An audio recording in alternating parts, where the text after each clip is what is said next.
A'udzubillahi minasyaitonirrajim. Bismillahirrahmanirrahim. Assalamualaikum warahmatullahi wabarakatuh. Alhamdulillahirabbil alamin, adada khalqihi wa ridha nafsihi wa zinata arsyihi wa midada kalimatih. Asyhadu an la ilaha illallah wa asyhadu anna Muhammadan abduhu wa rasuluh. Allahumma sholli ala sayidina Muhammad wa ala ali sayidina Muhammad. Alhamdulillah, para jamaah yang dirahmati oleh Allah, anak-anakku, ayah, bunda, dan abang kakak semuanya. Bersyukur kita kepada Allah dengan bersama-sama mengucapkan Alhamdulillahirabbil alamin. Bersolawat kita kepada Nabi. Mari kita bersama-sama membaca Allahumma sholli ala Sayyidina Muhammad wa ala ali Sayyidina Muhammad.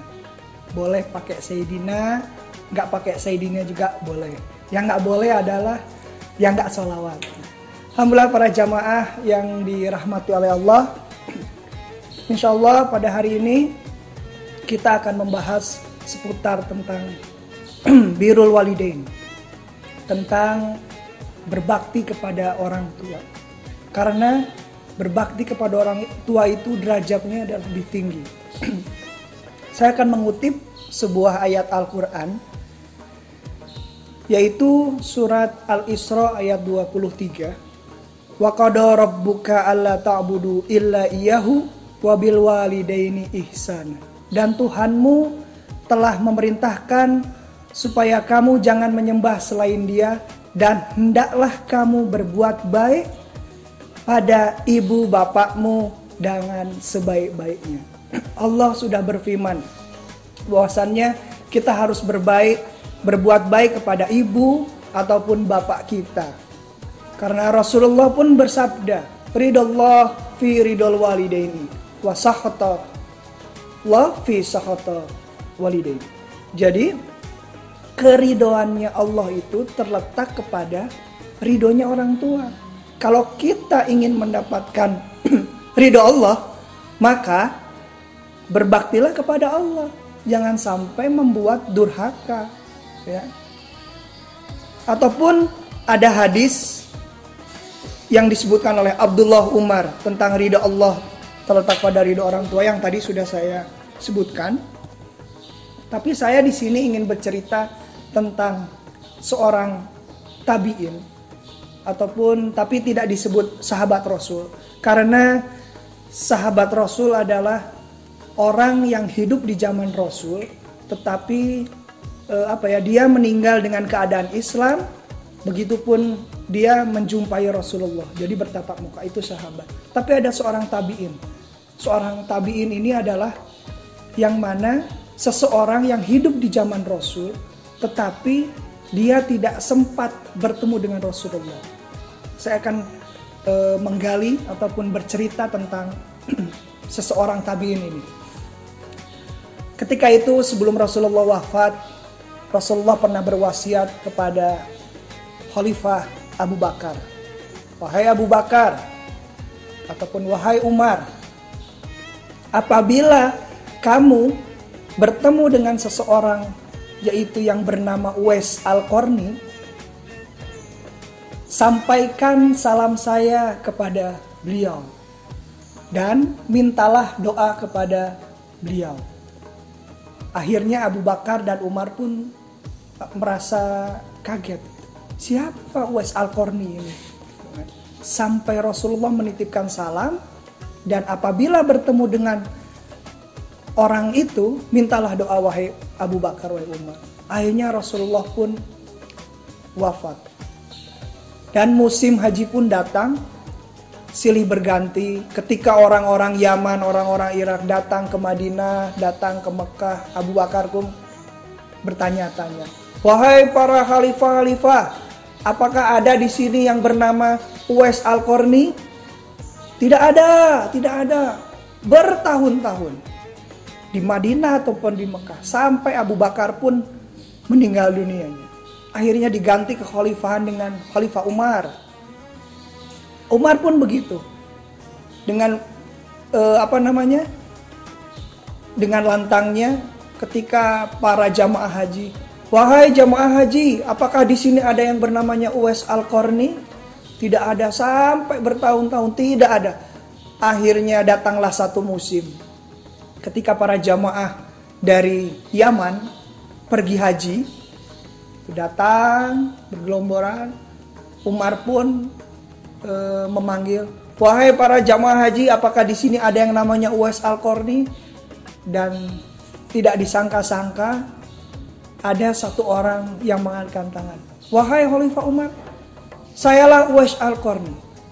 Akhirnya didatangi dengan Khalifah Umar, Sayyidina Umar. Wahai pemuda, ya syabab, hal anta Uwais Al-Qarni? Apakah kamu itu betul Uwais Al-Qarni? Ya, betul, saya Uwais Al-Qarni. Mungkin dikiranya para sahabat itu ya, Uwais Al-Qarni itu orangnya gagah, orangnya besar, mungkin jamaahnya banyak. Tapi ternyata tidak. Hanya orang biasa Uwais Al-Qarni. Tidak ada spesialnya, hanya orang biasa. Mengembala kambing, berdagang, itu tidak punya jamaah, biasa. Akhirnya berpelukanlah. Masya Allah, akhirnya saya bertemu Uwais Al-Qarni. Kenapa Khalifah? Kenapa? Karena saya mendengar ketika Rasulullah masih hidup, beliau menyampaikan kepada saya bahwasannya sampaikan salamku kepada Uwais Al-Qarni. Akhirnya mereka berpelukan dan mengucurkan mata. Dan Uwais Al-Qarni mengucapkan alaika alaihissalam, alaika salam waalaihissalam. Allah. Masya Allah ya, sampai Rasulullah saja memberikan salam. Dan doakan saya Uwais Al-Qarni, kata Khalifah Umar. Akhirnya didoakan oleh Uwais Al-Qarni, doa apapun itu. Setelah itu, kenapa Rasulullah itu sampai menitipkan salam kepada Anda dan saya itu harus meminta doa kepada Anda? Kenapa? Apa amalan kamu Uwais Al-Qarni? Apa? Sahabat bertanya-tanya, apa? Tidak, saya tidak punya amalan apa-apa. Ah, bohong kamu. Iya, betul, saya hanya orang biasa, tidak punya amalan apa-apa. Tapi kenapa ketika Rasulullah masih hidup, kamu tidak pergi haji ataupun tidak menjumpai Rasul? Wahai Khalifah, saya itu sebenarnya ingin sekali berjumpa Rasulullah, ingin pergi haji, tapi apa daya, saya tidak bisa. Dan kenapa tidak bisa? Karena di rumah saya mengurusi orang tua saya dan saya menjaga orang tua saya. Akhirnya Umar pun menangis. Uwais Al-Qarni, inilah amalanmu, kenapa sampai Rasulullah bisa menitipkan salam, bisa sampai kita harus minta doa kepada, inilah amalan kamu, berbakti kepada orang tua. Sebenarnya kawan-kawan, anak-anakku semuanya, para jamaah yang dirahmati Allah, oleh Allah, seorang Rasul, siapa sih yang tidak mau bertemu sama Rasul? Seorang Nabi, wahyu turun kepadanya, siapa yang tidak mau bertemu dengan Rasul? Tapi Uwais Al-Qarni ini tidak bisa, karena apa? Karena dia itu berbakti kepada orang tuanya, mengurusi ibunya, memandikannya, bersuci, memberi makan, sampai-sampai dia ingin berhaji saja tidak bisa karena menunggu ibunya sampai Rasulullah wafat tidak bisa bertemu. Itulah Uwais Al-Qarni. Masya Allah. Apa yang bisa diambil hikmahnya dari cerita singkat ini? Bahwasannya itulah para jamaah berbakti kepada orang tua itu lebih mulia, sangat penting. Nah, sekarang adalah pertanyaan, apakah kita sudah bisa membahagiakan kedua orang tua kita? Jangan muluk-muluk, cukup belikan saja makanan ya, yang kesukaannya dia. Apakah anak-anakku sudah melakukannya? Walaupun kita belum punya uang, setidaknya kalau anak-anakku masih jajan, masih dapat uang dari orang tua, setidaknya bisa menabung, membelikan sesuatu yang dia suka. Pulang sekolah, pulang kerja, kita bisa membelikan sesuatu untuk kedua orang tua kita. Alangkah baiknya itu. Pasti orang tua pun bangga. Jangan sampai kita ini di rumah leha-leha, disuruh orang tua tidak mau, kerjanya hanya pegang handphone saja. Ya, akhirnya mengabaikan perintah orang tua. Ya, mudah-mudahan anak-anakku tidak terjadi seperti itu. Adapun hadis dari Abu Hurairah tentang siapakah yang berhak ataupun dipergauli dengan baik. An Abi Hurairah radhiyallahu anhu qala Faqala Rasulullah sallallahu alaihi wasallam. Faqala, ya Rasulullah, man ahabbun nas? Man ahaqqun nas bihusni sahabati? Ya Rasulullah, ada seseorang bertanya kepada Rasulullah, siapakah yang berhak aku pergauli dengan baik ya Allah? Ya Rasulullah. Rasulullah pun menjawab, ummuka. Summa man ya Rasulullah? Ummuka, sampai 3 kali. Ummuka, ummuka, ummuka. Yang terakhir, summa abuka. Kenapa Rasulullah ini menyebut ummuka, ummuka, ummuka sampai 3 kali? Karena derajat seorang ibu itu lebih tinggi daripada derajat seorang ayah. 3 kategori ini, ummuka, ummuka, ummuka. Yang pertama, mengandung. Mengandung. Yang kedua, melahirkan. Apa yang kedua? Melahirkan. Mengandung 9 bulan, wahnan ala wahnin, susah payah, kesana kemari.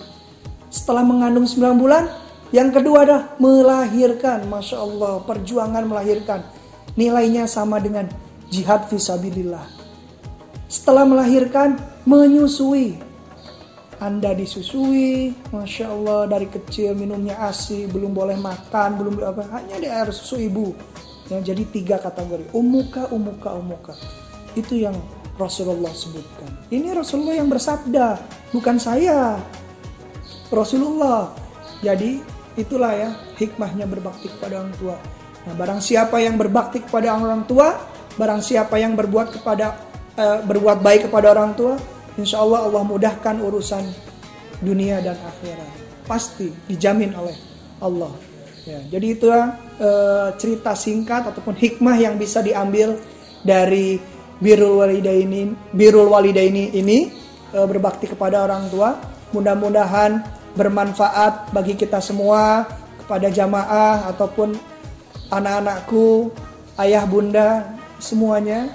Mudah-mudahan bermanfaat. Yang baik-baiknya datang dari Allah, yang salah-salahnya datang dari saya sendiri. Usikum wa iyaya nafsi bitaqallah. Barakallahu fikum. Assalamualaikum warahmatullahi wabarakatuh.